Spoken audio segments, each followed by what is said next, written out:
भगवान राम के ईश्वर यहां विराजते हैं, श्री रामेश्वर जी। भगवान राम ने ईश्वर के रूप में अगर किसी को माना है तो रामेश्वर भगवान को ही माना है। लेकिन रामेश्वर भगवान की ऐसी मान्यता है कि मेरा अगर कोई ईश्वर है तो वो राम है। राम जी की मान्यता है मेरा कोई ईश्वर है तो वो रामेश्वर अथवा भगवान शिव है। इससे सिद्ध होता है कि दोनों एक दूसरे के पूरक हैं, अभिन्न हैं। शिव के बिना श्री राम नहीं रह सकते हैं, राम जी के बिना शिव नहीं रह सकते हैं। शिव के बारे में अगर जानना चाहें आप तो शिव समत्व के देवता हैं। अगर समत्व का साम्राज्य इस धरित्री पर स्थापित करना है तो भगवान शिव की समीपता, शिव का सामीप्य होना आना अनिवार्य है, आवश्यक है, अति आवश्यक है। आप कहोगे अनिवार्य है, आवश्यक है, अति आवश्यक है, ऐसा क्यों? इसलिए अगर आप राम भक्त हैं तो आपको शिव भक्त होना पड़ेगा। आप अगर शिव भक्त हैं तो आपको राम भक्त होना ही पड़ेगा। शंकर भजन बिना नर भगति न पावे मोर। भगवान राम कहते हैं बिना शिव की भक्ति के, बिना शिव के भजन के कोई भी संसार का प्राणी मुझे प्राप्त नहीं कर सकता है। इसका मतलब है कि शिव भक्ति करना बहुत आवश्यक है। हमारे गुप्ता जी ने स्वनाम धन, क्या नाम है भैया आपका? संतोष कुमार जी। श्री संतोष कुमार गुप्ता जी ने श्री रामेश्वर धाम में श्री राम कथा का दिव्य आयोजन कराकर आप सभी जितने भी भक्त वृंद बैठे हैं, जो सपरिवार पधारे हुए हैं, उन सबको एक दिव्याति दिव्य पुण्य से लाभान्वित कराया है। पुण्य तो आपको घर में भी प्राप्त हो सकता था, लेकिन आप रामेश्वर धाम में आकर विशेष पुण्य प्राप्त कर रहे हैं।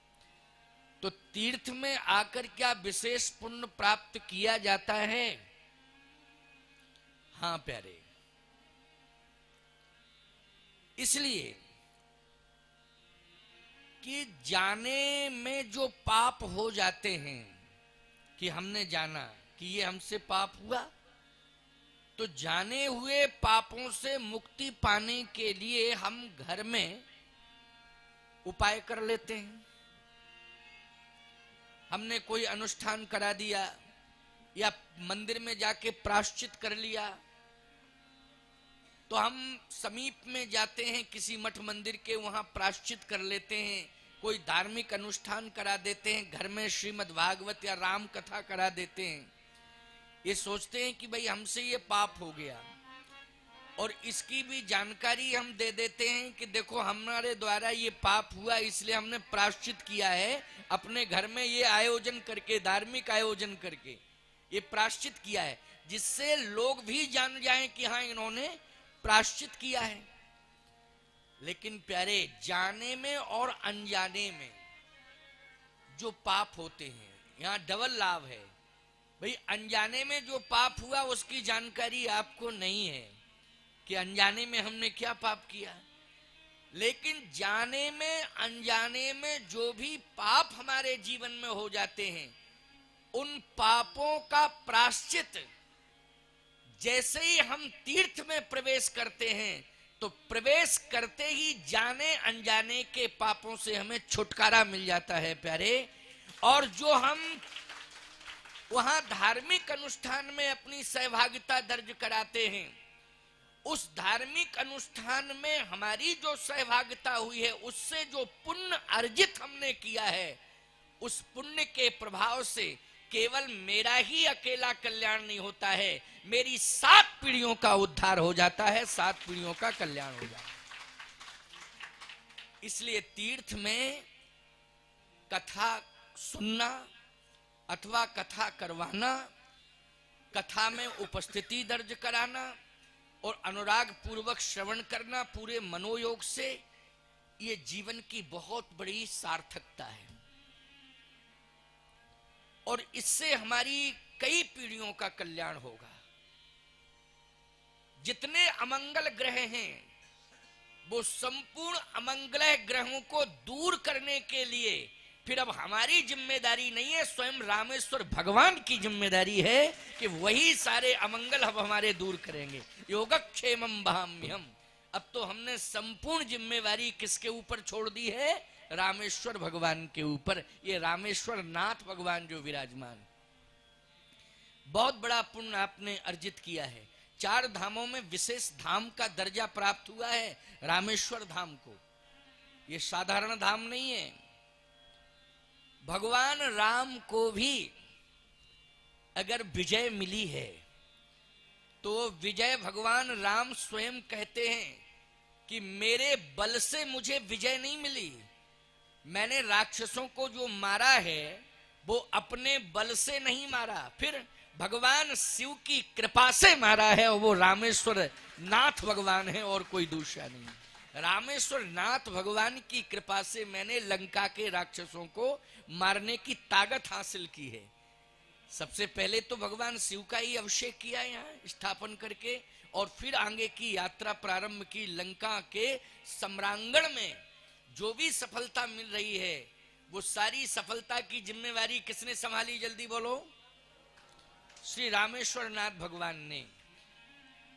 एक बात आपको बतावें, लंका में जो राक्षस रहते थे, उन राक्षसों को मारने के लिए, उनके संहार के लिए रामेश्वर नाथ भगवान की स्थापना की गई और इनका अभिषेक किया गया, इनका अर्चन वंदन किया गया और इनसे संपूर्ण शक्ति अर्जित की, अर्थात लंका के विजय के क्रम में संपूर्ण जिम्मेवारी रामेश्वर नाथ भगवान को दे दी गई, भगवान राम ने। लेकिन आपके जीवन में भी तो कुछ राक्षस हैं जो आपको परेशान करते हैं। बहिरंग दृष्टि से आप व्यापारी हैं तो आपके व्यापार को प्रभावित कर रहे हैं, वो भी राक्षस से कम नहीं है। आप यदि अधिकारी हैं तो प्रशासनिक व्यवस्थाओं में बाधा पहुंचा रहे हैं, बोलो भाई, वो भी एक राक्षस ही है, बोलो है कि नहीं? आप यदि राजनेता हैं तो निश्चित रूप से वो आपके राजनीतिक प्रभाव को कम करने के लिए एड़ी चोटी का पसीना लगा रहे हैं, वो भी तो राक्षस ही हैं। आप यदि भक्त हैं तो आपकी भक्ति में भी वो बाधा उत्पन्न कर रहे हैं, ये बहिरंग राक्षस हैं।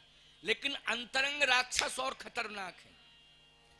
इन राक्षसों को, जो बहिरंग राक्षस हैं, इन राक्षसों को अस्तित्वहीन बनाने में आप अपनी बुद्धि का प्रयोग लगा सकते हो, लेकिन जो हमारे अंदर राक्षस बैठे हैं, इन राक्षसों को मारने के लिए आपने क्या उपाय सोचा?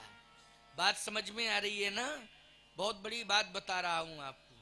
अंदर जो आपके हृदय के अंदर राक्षस बैठे हैं, उन राक्षसों के अस्तित्व को मिटाने के लिए कौन सा उपाय सोचा? आपको पहले ये जानकारी तो मिले कि अंदर कौन कौन राक्षस बैठे हैं। अगर यही जानकारी न मिली कि अंदर कौन कौन राक्षस बैठे तो हम क्या समझें? तो देखो भाई, काम, क्रोध, लोभ, मोह, मद, मत्सर, बोलो ये 6 प्रकार के राक्षस हैं कि नहीं? और ये कहाँ रहते हैं? बोलो, हमारे अंदर रहते हैं, हमारे शरीर के अंदर रहते हैं, और ये बड़े खतरनाक हैं, बहुत खतरनाक राक्षस हैं ये। इन राक्षसों को कैसे मार पाओगे तुम? आप कहोगे महाराज फिर इन राक्षसों को मारें तो? अरे इन राक्षसों को मारोगे अंदर के तो पहले तुम ही मारो, क्यों भाई? तब मारो तो फायदा क्या होगा? याद रखना, इन राक्षसों को हृदय से बाहर निकालने की क्षमता तुम्हारे अंदर नहीं है, तुम्हारी बुद्धि में नहीं है। फिर काम, क्रोध, लोभ, मोह, मद, मत्सर, ये जो खड विकार हैं, ये 6 खतरनाक जो राक्षस हैं, जो हमारे हृदय के अंदर रहते हैं, हमारे शरीर में रहते हैं, जो मोक्ष में बाधा बने हुए हैं, हमारी प्रगति में भी बाधा बने हुए हैं, हमारे जिंदगी के बहुत बड़ी बाधा हैं ये। इनको दूर करने के लिए हमें बल का प्रयोग नहीं करना पड़ेगा, हमें बुद्धि का प्रयोग नहीं करना पड़ेगा, बल्कि रामेश्वर धाम में आकर के रामेश्वर नाथ की कृपा का प्रयोग करना पड़ेगा। इनकी कृपा अगर हो जाएगी तो ये अपने आप भाग जाएंगे। बोलो भाग जाएंगे कि नहीं? अपने आप भाग जाएंगे। बस हमने संपूर्ण जीवन को समर्पित कर दिया रामेश्वर नाथ भगवान के चरणारविंदों में। बोलो किया कि नहीं किया? बस अब रामेश्वर नाथ भगवान ही हमारी संपूर्ण जिम्मेवारी वहन करेंगे। अब हमें चिंता करने की कोई आवश्यकता नहीं है। ये तो मैंने रामेश्वर नाथ भगवान की महिमा बताई, और आप सब जो आए हुए हो, आपको कितने प्रकार के लाभ हो रहे हैं